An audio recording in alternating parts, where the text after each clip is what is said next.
சங்கீதம் 11.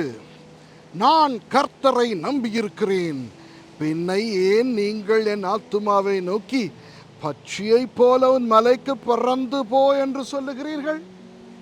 இதோ துன்மார்க்கர் வில்லை வளைத்து செம்மையான இருதயத்தார் மேல் அந்தகாரத்தில் எய்யும்படி தங்கள் அம்புகளை நாணிலே தொடுக்கிறார்கள். அஸ்திவாரங்களும் நிர்மூலமாகிறதே, நீதிமான் என்ன செய்வான்?